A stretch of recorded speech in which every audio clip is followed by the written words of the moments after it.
Untuk konsep sendiri, jujur saja saya tidak pakai skrip.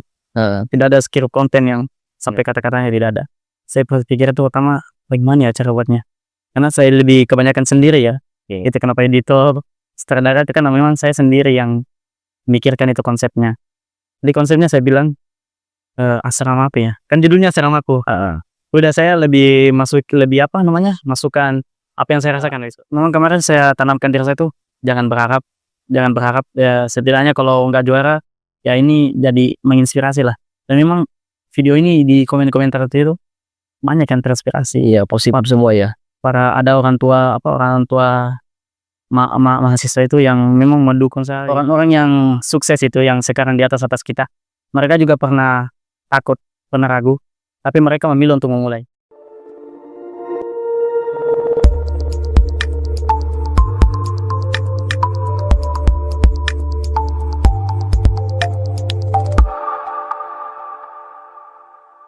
Assalamualaikum warahmatullahi wabarakatuh.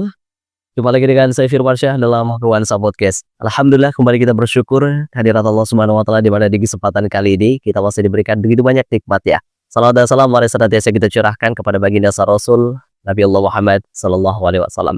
Sahabat Nuansa Podcast, di kesempatan kali ini kita akan kembali melanjutkan daripada obrolan santai kita, dan tentu di kesempatan kali ini kita telah kedatangan seorang narasumber yang begitu spesial. Beliau merupakan seorang selebgram sekaligus mahasiswa dari Mahat Albir Universitas Muhammadiyah Makassar dan sekaligus seorang konten kreator, Andi Muhammad Walidul Muwaffaq. Assalamualaikum Akhi. Waalaikumsalam warahmatullahi wabarakatuh. Bagaimana kabar ya? Alhamdulillah baik. Alhamdulillah. Ini terima kasih banyak telah hadir di Nuansa Podcast. Dan kemarin ada kabar ini kalau antum dapat juara gitu ya, lomba video pendek gitu ya. Jadi kita penasaran untuk obrolan gitu. Untuk kesibukan saat ini ngapain nih? Untuk kesibukan, sekarang saya kuliah di Universitas Muhammadiyah Makassar seperti apa yang nanti bilang tadi. Sekarang semester 3, prodi Komunikasi dan Penyiaran Islam. Dan sekarang kesibukannya saya di asrama Mahat Albir. Bagian informasi, dokumentasi. Kesibukannya setiap hari ya, mengambil dokumentasi, buat video, poster seperti itu guys. Itu biasa sibuk sekali atau bagaimana? Sibuk, banyak deadline, banyak kerjaan yang harus dilakukan. Seperti itu guys. Tapi itu menurut antum bermanfaat ya? Ya bermanfaat sekali. Iya. Kita juga pengen mendengar perjalanan pendidikan antum selama ini, mulai dari SD sampai kuliah gitu. Bisa diceritakan pengalamannya? Ya. Saya itu SD guys. Ya. 3 kali pindah. Kenapa bisa? Kali sama. Pertama memang waktu kecil itu orang tua sebenarnya sudah cerai memang, orang tua ayah dan ibu. Terus ibu ambil 5 anaknya sendiri. Di kami kemarin itu saya dititip kelas 1 SD itu, kelas 1 SD saya masih ikut ibu di Kolaka. Ya, kelas 1 SD. Nah, pas kelas 2 sampai kelas 4 pindah di kampung Bulukumba sama nenek. Nah, di sana itu 2-3 tahun sampai saya panggil nenek sama kakek itu bapak mama. Karena emang jarang sama ibu. Nah, terus pas naik kelas 5 kelas 6 ikut ibu lagi ke kota. Seperti terus setelah SD saya lanjut pesantren. Sebenarnya kemarin rencana itu saya mau masuk di Gontor. Kemarin ada kakak tapi qadar Allah 2017 pas sudah mau masuk Gontor ini kakak meninggal. Dari situ tidak jadi masuk di Pondok Alun di Gontor, Darul Abror di Bone. Terus di Bone 3 tahun. Keluar dari situ saya nganggur 1 tahun. Iya. Nganggur 1 tahun itu ambil daurah Al-Quran Ahmad Jazeh. Ikut di Makassar, di Bandung 1 tahun. Pas naik kelas 2 SMA, kelas 3 SMA saya di Darul Istiqomah Bulukumba. Lebih tepatnya nama pesantrennya Ubay bin Ka'ab. Seperti itu guys. Nah, setelah itu perjalanan sampai bisa kuliah di sini ya. Itu berliku-liku guys. Pertama kan kemarin pas kelas 3 SMA itu saya diutus ke Jogja 1 tahun. Saya diutus ke Jogja. Di Jogja ya tahu lah Jogja itu tempatnya gimana, ramah, semuanya murah. Sampai di sana pas sudah pulang dari Jogja, di sini saya tanya ibu, saya mau kuliah di Jogja. Terus saya bilang ibu, pertama dia. Setelah mau kuliah di Jogja, sudah mau rencana sudah bilang saya mau kuliah di Jogja itu kuliah sambil kerja, sudah siap nih, sudah tiba-tiba ibu berubah pikiran, udah nggak usah kuliah di Jogja, terlalu jauh katanya. Sudah, setelah itu saya mau lanjut kuliah. Pas mau lanjut kuliah, tiba-tiba disuruh masuk pondok lagi untuk setor hafalan 10 juz kalau mau kuliah. Nah, di sini setelah setor hafalan 10 juz, saya percepat. Nah, pas udah mau masuk kuliah, nggak tahu, bingung mau daftar di mana, guys. Bingung mau daftar di mana. Tiba-tiba pas saya ikut saran ibu saja di apa namanya, Institut Pertanian Takala kayak gitu. Kaget kenapa tiba-tiba lari ke pertanian. Tapi saya cuma yain saja. Terus tiba-tiba ada keluarga kakak ipar itu asrama Mahat Albir. Pas saya mau daftar, ternyata sudah tutup. Itu kenapa harus memilih daripada Mahat Albir Unismu Makassar? Karena kan padahal banyak sekali kampus di kota Makassar gitu. Ya, banyak. Pertama, guys, alasannya itu sebenarnya pertama alasannya kayak saya bilang tadi, dari kakak ipar dapat ini itu info. Pas dapat ternyata sudah tutup. Setelah itu sudah tutup, saya cari informasi, ya saya di Unismu saja. Ya. Saya sebenarnya sudah lama mau jadi pengusaha. Sudah saya ambil manajemen bisnis. Saya sudah daftar di pendaftaran Unismu itu yang berapa ratus ribu itu, pendaftaran manajemen bisnis. Tiba-tiba dapat di IG Mahat Albir dibuka lagi. Setelah dibuka, udah saya daftar. Saya pindahin uang pendaftaran di Unismu ke Mahat Albir. Itu tak bisa. Untuk saya pasti harus cari tahu juga tentang Mahat Albir. Nah, saya rasa Mahat Albir ini memang nuansa Islami, lebih memang cocok yang kita dari pondok masuk di Mahat Albir itu sangat relevan gitu ya, seperti itu. Oke. Dan tentu di Mahat Albir kita ketahui bahwasanya lingkungannya adalah lingkungan Islam ya. Itu perasaan tuh pertama kali masuk di Mahat Albir gimana, Ki? Pertama kali masuk Mahat Albir? Iya. Terutama asrama ya. Iya. Saya masuk asrama itu kan saya memang udah telat, udah semuanya itu teman-teman udah pada ta'aruf. Nah, tiba-tiba pas sudah daftar Mahat Albir, disuruh masuk asrama. Deadline-nya itu saya ingat hari Sabtu itu saya diwawancara. Hari Sabtu diwawancara, tiba-tiba hari Senin sudah harus ada di Makassar. Itu belum ada persiapan belanja ini, belum ada persiapan. Pas hari Ahad langsung turun di Makassar, langsung bangun semua, beli kebutuhan, masuk asrama. Tapi memang di asrama itu awal-awal karena memang saya udah ada teman yang ternyata masuk. Kami itu berlima satu pondok di asrama, jadi kayak sudah gampang lah bermuamalahnya. Oke. Dan di saat itu juga, padahal kan di Mahat Albir itu ada 3 jurusan atau 4 jurusan gitu ya. Itu ada komunikasi dan penyiaran Islam, ada Hawlus Syafsi, ada pendidikan bahasa Arab. Kenapa antum harus memilih daripada KPI ya, komunikasi dan penyiaran Islam? Alasan pertama sebenarnya, Riz, waktu dibuka pendaftaran memang tidak bisa pilih jurusan. Cuman ada KPI situ. Katanya kayak kekurangan atau gimana itu, dibuka lagi KPI. Saya daftar KPI, tapi saya cari tahu dulu ini KPI bagaimana. Pas cari tahu ternyata ini KPI komunikasi dan penyiaran Islam. Ini saya di rumah ini kayak jarang ini ya, Riz, jarang berdakwah begitu, nggak bisa, kaku, demam panggung. Ini kayak menarik, ini saya masuk komunikasi dan penyiaran Islam, komunikasi. Mungkin saya cocok di sini.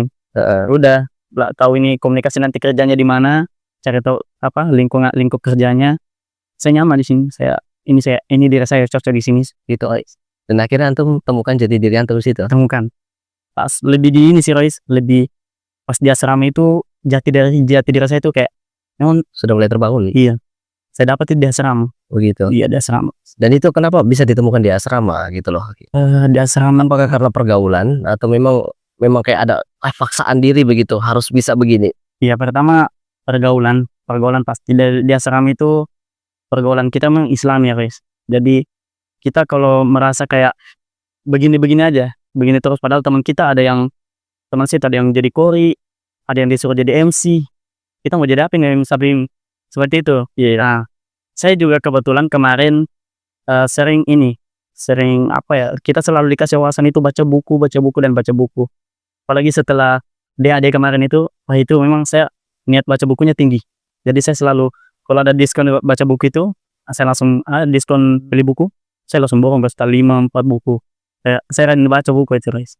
Karena untuk mengupgrade diri sendiri itu memang harus dari kita dulu. Terus saya juga sering ikut kayak kelas-kelas gitu, kelas Zoom tentang konten kreator gitu. Iya. Di situ saya mulai mau mulai nih. Oke. Seperti itu guys. Itu sih yang menarik dari komunikasi dan penyiaran Islam. Biasa kalau ditanya jurusan apa, KPI, berarti konten kreator. Biasa statementnya seperti itu. Dan itu terbukti banyak sekali alumni yang terjun dalam media sosial. Dan antum sendiri memilih juga terjun di media sosial itu sudah sejak kapan gitu, akhi? Terjun ke media sosial itu baru-baru ini guys. Mungkin bulan lalu saya terjun ke buat konten gitu. Ya bulan lalu. Itu platformnya apa? IG sih guys, Instagram. Ya, Instagram. Kenapa harus memilih Instagram gitu? Karena memang saya sudah lama aktif di Instagram guys. Iya. Jadi karena sudah aktif dan lebih sering lihat-lihat konten-konten memang di Instagram. TikTok sebenarnya juga guys. TikTok saya cuman jarang aktif di TikTok. TikTok kan cuman upload video doang kayak gitu ya. Kalau kayak chattingan dan komunikasi jarang di TikTok. Tapi tetap upload juga di TikTok. Tetap upload. Iya. Dan itu isinya boleh dibocorkan tentang apa gitu di Instagram? Kalau saya di Instagram itu mungkin sudah ada beberapa video ya. Iya. Saya lebih ke menginspirasi begitu guys. Motivasi ya. Motivasi. Iya, saya paparkan pertama itu awal-awal pas buat itu kan kemarin disuruh ini ya bagian bahasa untuk ngisi ngisi kelas kayak ngajar binaan itu bahasa Inggris. Oke. Nah situ saya suruh teman itu untuk videoin. Coba saya buat video kan tentang pertama kali membawakan materi seperti itu. Pas upload di IG rame. Mungkin bagus ini kalau saya teruskan kan. Coba-coba bicara depan kamera, coba-coba motivasi gitu kan apa yang kita lihat di zaman sekarang kan. Pas lihat itu ternyata banyak yang mendukung gitu. Banyak yang dukung, ibu keluarga juga suka. Hasilnya kayak udahlah terjun masuk buat konten terus. Tapi pasti ada kendala lah. Apalagi sekarang saya masih di asrama. Iya. Jadi banyak yang kayak saya kan dikasih amanah bagian informasi dan dokumentasi. Jadi kadang banyak yang kerjaan itu yang saya abaikan. Karena dalam konten kreator ini salah satu yang tidak bisa dicontoh lah. Kalau kita harus lebih utamakan amanah gitu. Iya. Yes. Tapi sebenarnya kalau misalnya orang pintar manage waktu ya kah, seberat apapun tanggung jawab itu insyaallah bisa dihandle juga ya.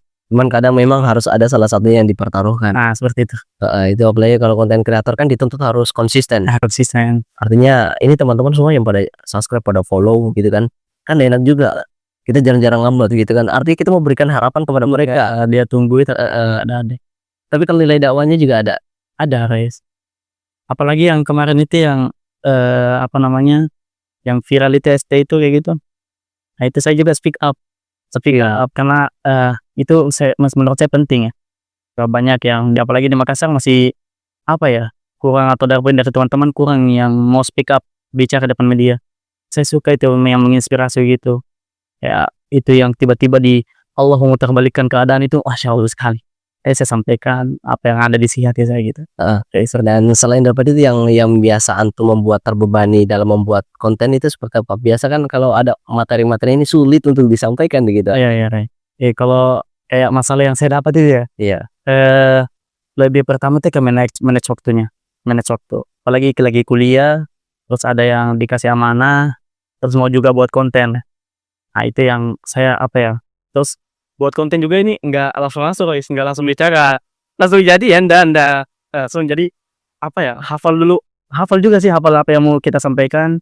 Yang penting kayak misalnya ada yang tentang motivasi hidup gitu kan, kapan mau memulai, nggak kadang itu sampai ngetek 10-20 kali guys, kan masih awal-awal. Jadi karena salah itu yang masalahnya biasa. Jadi ngambil waktu banyak pas baru pengambilan video. Iya. Belum lagi buatnya seperti itu guys. Kadang biasa kita ini kan sudah susah payah gitu buat video, tapi masih ada aja orang di luar sana itu yang ngeremehin gitu ya kan. Itu pasti ada guys. Ada orangnya pro kontra ya. Ya tapi ada lebih banyak yang ini sih guys. Lebih banyak yang dukung, bilang lanjut lagi. Tapi kan kemarin sempat berhenti. Jadi banyak yang bilang apa sih nggak konsisten. Iya. Mending aturnya lagi, buat lagi ya. Tapi kan ya karena dia seramanya itu saya udah hentikan dulu ini konten kreator, banyak deadline yang tertinggal seperti itu guys. Oke, kalau antum sendiri yang rasakan kayak tadi ada dirasakan orang-orang yang yang ngejudge antum so apalah, so pinter, biasa ada kata-kata seperti itu. Biasa ada pasti kayak sebenarnya nggak banyak sih Rais. Cuman kan saya lebih biasanya itu saya kasih masukan dong seperti ini. Nah, lebih itu sih kemasukannya. Nggak kalau kayak kritik nggak sebanyak apalah. Iya. Lebih ke masukan sih. Kayak suaranya kurang jernih. Kenapa kan saya itu landscape Rais sebenarnya. Kenapa landscape? Terus kameranya bagusin dong. Seperti itu. Seperti itu masukan. Ya, dan ini mungkin kita masih pemula, memang mental yang harus dibangun dulu ya, mental harus emang itu. Harus yang sebisa mungkin bukan hanya fokus dalam satu media sosial, tapi kan memang pengen ngembangin Iya, kita punya personal branding.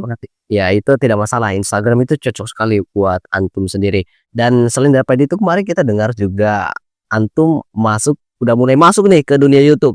Ya, pertama kan Instagram, ya tiba-tiba masuk ke YouTube. Kira-kira ada apa nih? Oh ternyata ada film pendek yang langsung launching gitu. Pas saya baca ini sutradara, pemain filmnya yang nulis itu antum semua gitu. Editor juga antum gitu. Dan ini boleh diceritakan, boleh dijawab ke sahabat Nuansa Podcast tentang video yang baru-baru launching ini. Iya. Kemarin sebenarnya video itu saya launching film ini ya, film pendek. Film pendek. Itu lomba kemarin. Lomba yang diadakan oleh Persada. Kenapa ya? Pertama itu tiba-tiba dikirim chat sama ketua seram itu. Ada lomba, mau ikut ini gak? Lomba film pendek. Kan sebelumnya itu sudah buat yang di YouTube Natal Diri itu ya, yang bahasa Arab. Iya. Nah itu, jadi tertarik ini ayo buat film pendek.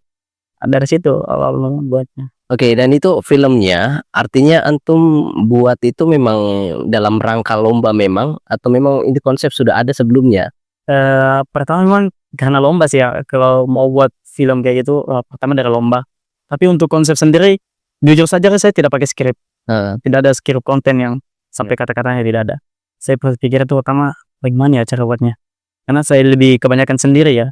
Itu kenapa editor sutradara itu kan memang saya sendiri yang mikirkan itu konsepnya. Di konsepnya saya bilang asrama apa ya, kan judulnya asramaku.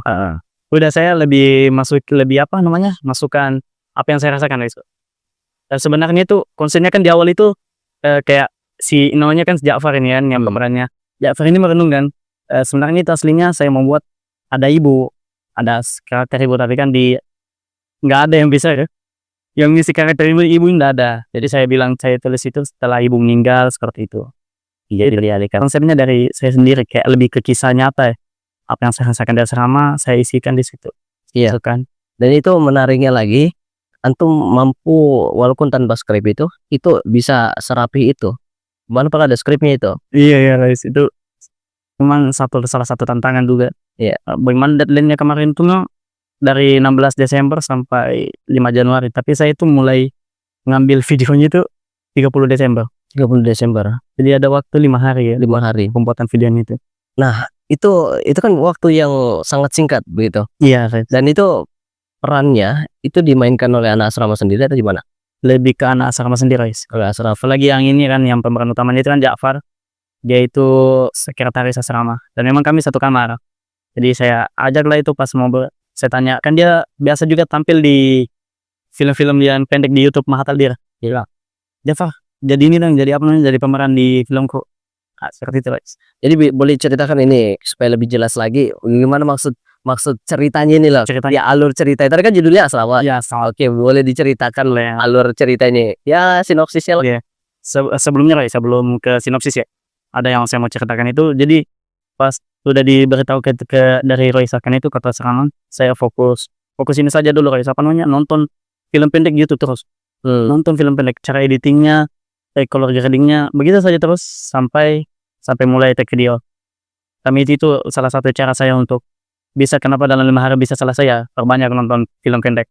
Nah terus untuk ke sinopsisnya, pertama itu saya, karena memang dari kisah saya pribadi ya, saya mau masukkan di video itu Ja'far kayak pertama merenung, kayak dia tuh bosan kayak nggak ada kehidupan lah di rumah. Seperti saya kan, saya di rumah itu kayak disuruh berdakwah, disuruh khutbah, disuruh ceramah, imam, nggak bisa guys. Kayaknya ini di filmnya ini saya kayak selaraskan. Dia tuh kayak memang dari awam tiba-tiba disuruh sama ayahnya cari kuliah kan, tiba-tiba dapat konsepnya saya langsung dapat asrama takbir, kebetulan sudah ada IG-nya kan, dapat asrama takbir. Terus saya masukkan memang apa namanya, saya masukkan dalam konsep itu, singkatnya itu kayak Ja'far ini masuk asrama takbir. Pertama dia nggak bisa bahasa Arab, nggak bisa, terus dikumpulkan sama ketua asrama, dikasih nasihat, terus itu langsung ke scan ini kan, scan perjuangan lah. Nah terus ini juga saya rasakan awal-awal masa asrama itu perjuangan, dimana saya pernah juga melanggar bahasa itu sampai berapa ya, 4 minggu berturut-turut sampai setor 75 mufradat itu kalau nggak salah. Nah, itu saya apa yang saya rasakan saya masukkan di konsep film, sampai Ja'far itu kayak ada scan tuh yang kayak ini sudah capek dari asrama itu. Nah situ setelah sudah capek kita naikkan lagi ya asrama itu dengan Ustadz Faisal. Saya dapat nasihat dari Ustadz Faisal sebagai mudabbir asrama. Dapat nasihat, setelah nasihat apa ya namanya kalau di konsepnya saya itu momen ketumbuhan, momen tumbuh, momen bangkit. Nah, momen bangkitnya itu kita lihatkan scan di mana Ja'far lebih berusaha 2 kali lipat dari sebelumnya.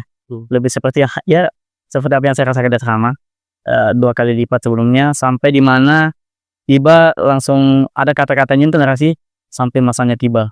Nah, di situ pas masanya tiba di situ saya masukkan pas wisuda asrama. Nah, Ja'far ini jadi apa namanya, wisudawan terbaik.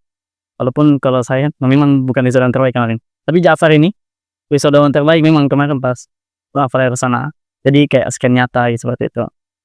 Setelah itu tambah lagi scan mengingat masa lalu, dimana ya apa ya, kita lebih ceritakan tentang asramaku seperti itu ya, sampai pokoknya sampai di mana ya, sampai sukses terus mengingat kembali masa-masanya. Oke. Seperti itu. Itu perasaan antum maksudnya bisa selesai videonya itu gimana? Ini gimana guys? Selesai ini kan perjuangan. Ya. Dan ternyata dalam waktu 5 hari, kok bisa selesai juga gitu ya. Untuk perjuangannya, iya itu kalau diingat-ingat awal-awal itu sama Ja'far kan ini, kita mau cari rumah. Karena kalau di asrama kan nggak mungkin kita ambil apa namanya kayak scan pertama di asrama. Pertama itu ke rumah teman, ya namanya Kevin, dia juga sebagai bapak. Namanya Kevin, kita ke kosannya lah. Bagaimana itu pagi-pagi tiba-tiba kan pertama ke rumah teman yang satunya, tapi nggak ada, terus rumahnya masih ini kan belum diatur. Nah, langsung si Ja'far ini telepon, ingat Kevin, langsung ke rumah Kevin begitu. Kevin juga baru bangun, belum apa-apa, langsung belum kan nggak ada skrip ya, saya langsung kabari Kevin, ambil take video bentar doang nih. Saya langsung tanya saja ininya, kebetulan dia juga lumayan jago actingnya.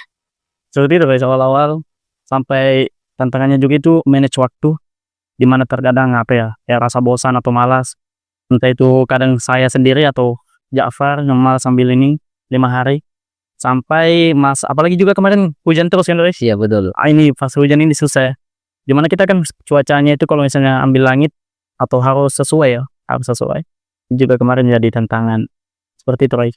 Terus apa untuk pemerannya juga tiba-tiba kayak yang semua yang tampil itu selain Ja'far itu semuanya tiba-tiba bukannya panggil jadi seperti itu guys. Nah, dan itu kalau proses editingnya gimana? Sudah ada kendala? Kalau kendala editing itu pertama yang narasi guys, kan di film itu ada narasi. Saya ingat sekali narasi ini setelah ambil video semua, sisa sudah 3 hari kan guys, sudah 3 hari ambil video, sisa min 2 hari. Di 1 hari terakhir itu malamnya saya begadang, saya buat narasinya ya, dibantu sama ChatGPT lah, cuman lebih banyak dari pemikiran sendiri. Setelah itu, setelah tulis di buku, saya sesuaiin lagi isi. Pertama saya isi pakai suara saya sendiri, tapi ternyata pas pas udah keisi semua, begadang itu sampai jam 3 itu kalau nggak salah, sudah terisi semua. Pas lihat nggak cocok ini kalau pakai suara saya, kan beda nanti kan, soalnya Ja'far Ja'far bicara, ada scan di mana Ja'far bicara. Sudah paginya saya langsung ini, soalnya saya sudah mau edit subtitlenya kan guys. Nah, setelah itu paginya saya langsung suruh Ja'far untuk ganti suara saya situ. Setelah ganti itu, gantinya selesainya malam. Sisa min berapa hari ya? Min 3 jaman, 5 jaman. Itu saya begadang. Sebenarnya situ kan selesainya jam 1 malam kalau di Sulawesi kan. Jam 1 malam. Setelah itu saya begadang, saya subtitlenya seperti itu, sampai min 1 jam baru selesai. Ya. Oh, syukur udah bisa. Sebenarnya kemarin sudah pasar bilang, sudahlah kalau misalnya tidak sesuai deadline, setidaknya ini tampil lah, filmnya keluar, karena sudah buat trailernya, sudah ada posternya, jadi kalau nggak keluar ya kasihan yang nunggu. Kecewa juga gitu ya. Tapi alhamdulillah qadar Allah bisa keluar. Bisa sampai suatu kesyukuran karya yang bisa dikenang bukan hanya sebagai lomba saja gitu ya, Bang. Dan itu bisa kalau antum lihat orang-orang di dalam itu bisa digunakan lagi ke depan-depannya. Iya, situ bisa jadi kenangan ya. Heeh. Perjuangan itu dia apalagi dalam filmnya itu kan lebih ke perjuangan saya, lebih ke cerita saya sendiri. Heeh. Saya nggak ada konsep. Kayaknya itu mewakili perasaan Iya, luas. Walaupun saya nggak berani ya, saya kurang apa ya, kalau saya disuruh jadi aktor kurang cocok. Saya lebih suka di belakang layar. belakang layar itu. Belakang layar. Ya makanya dipilih sebagai Kiswani Elan itu ya. Ya yang edit pamflet dan ternyata yang juara itu. Dan ini apa namanya? Memang ini kegiatan tingkat mahasiswa. Bukan tingkat mahasiswa, Royce. Yang ngadakan itu Persada UAD Universitas Ahmad Dahlan Jogja. Ya dia mengundang pertama itu khususnya alumni asrama mereka kan, alumni Persada, dan asrama yang berkaitan dengan PTMA, alumni asrama PTMA. Jadi asrama Talgang ini ternyata masuk di PTMA itu. Jadi saya daftar. Itu Ya ini Universitas Ahmad Dahlan yang ada di Yogyakarta ya. Ya. Kebetulan kemarin juga sudah pernah berkunjung sana, studi banding asrama ke Persada sudah kemarin. Nah, jadi artinya Muhammad Albert bukan yang pertama kali bagi kalian. Bukan. Banyak yang ikut. Cuman kalau kayak yang daftar lomba itu kemarin sekitaran 12 orang ya. Gitu. Oke, ini perasaan antum ada ekspektasi bilang saya ini nggak dapat juara, dan ternyata ekspektasinya juara 1 loh, ya kan, tingkat nasional ya kan? Nasional. Iya pasti saya rasakan itu. Itu dimana kayak pasrah. Karena menurut saya kayak ini kan tanpa skrip gitu. Menurut saya langsung terus. Tapi kalau menurut saya nilai plusnya kemarin itu kan saya kasih subtitle, itu ada subtitle Inggrisnya juga. Jadi ini kayak saya nggak terlalu nggak terlalu pasrah. Pasrahnya kemarin itu kayak fokus ini saja, guys, takut deadline itu. Iya. Tapi kalau kayak memang kemarin saya tanamkan diri saya tuh jangan berharap ya, setidaknya kalau nggak juara ya ini jadi menginspirasi lah. Dan memang video ini di komentar itu banyak yang terinspirasi. Iya, positif semua ya. Ada orang tua mahasiswa itu yang memang mendukung saya, serius, yang mendukung, suka, karena ada anak-anaknya yang ikut juga kan tampil masuk, sangat menginspirasi ya. Seperti itu. Oke. Dan rencana ke depan masih bakal buat lagi seperti itu walaupun tidak ada lomba. Iya. Pas awal kemarin tuh pas buat film itu, pas upload YouTube, kayak saya pikir kayaknya ini bagus ya, saya buat film-film yang menginspirasi kan. Walaupun nggak ikut lomba, saya insya Allah mau konsisten di kedepannya. Mungkin kalau setelah keluar dari asrama, saya mau lanjut di pembuatan film. Oke. Pendek. Nilai plus atau hal positif yang bisa diambil dari video antum kira-kira apa? Ya, video pendek itu. Iya. Yang hal positif yang bisa diambil ya, untuk teman-teman yang lagi di asrama atau yang mau masuk asrama, manfaatkan waktunya di asrama. Yang kalau di asrama itu kita jatuh bangun, pasti kita bakal jatuh bangun, tapi kita harus terus bangkit untuk janji Allah itu pasti selalu ada di akhir, guys. Pasti setiap fa'inna ma'al usri yusra itu saya juga tekankan, setiap ada kesulitan pasti ada kemudahan. Yang sebagaimana di film itu Ja'far awalnya kesulitan, bangkit dan akhirnya dia sukses. Seperti itu, Ray. Jadi teman-teman teruslah berjuang, manfaatkan waktu di asrama hingga nanti ada jawabannya sendiri. Oke, itu, guys. So, ada yang pengen berkunjung nonton itu di mana? Hijab. Yang mau nonton itu memang channel YouTube-nya kemarin baru buat, itu namanya masih nama saya sendiri, Andi Wali. Tapi kalau sudah ditulis itu asrama aku itu di pencarian biasanya ada. Sudah langsung muncul ya. Oke, selain itu juga siapa tahu ada yang pengen berkunjung di Instagram antum. Namanya yang mau berkunjung di Instagram boleh ya, nama Instagram saya itu andiwali .04. Silakan yang mau follow, mau saling sharing ya untuk memulai konten, silakan. Oke, dan terakhir mungkin ada closing statement yang bisa disampaikan kepada sahabat dan podcast. Untuk closing statementnya, bagi teman-teman yang merasa dirinya itu belum siap untuk memulai, takut takut untuk memulai, silahkan nonton video YouTube itu, dimana Ja'far juga ini kayak dia awam, dia masih pemula, tapi ini yang saya rasakan juga, saya juga masih pemula, belum bisa ceramah depan main bareng.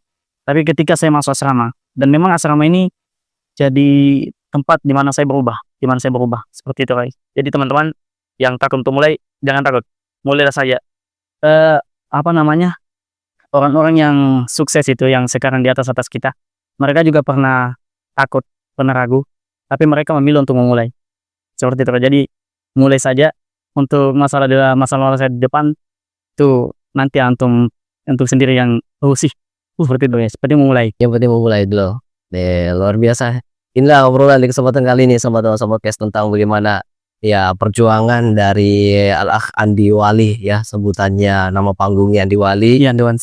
Dan itu penasaran sekali kita tentang bagaimana bisa meraih juara 1 lomba film pendek tingkat nasional ya seasrama mahasiswa gitu. Dan tentu itu menjadi suatu hal yang membanggakan dan bukan hanya sebagai suatu hal yang menjadi bahan perlombaan, tetapi juga menjadi hal yang memotivasi untuk siapapun dan menjadi karya yang kesekian kalinya untuk Andi Wali. Dan terima kasih Allah bisa datang di Nuansa Podcast untuk berbagi cerita, semoga bisa memberi kebermanfaatan dan semoga dalam kesempatan ini bisa jumpa kembali. Amin. Oke. Segera ini yang bisa kami sampaikan sahabat Nuansa Podcast, kurang dan lebihnya mohon dimaafkan. Barakallahu fikum. Freedom your mind. Wassalamualaikum warahmatullahi wabarakatuh.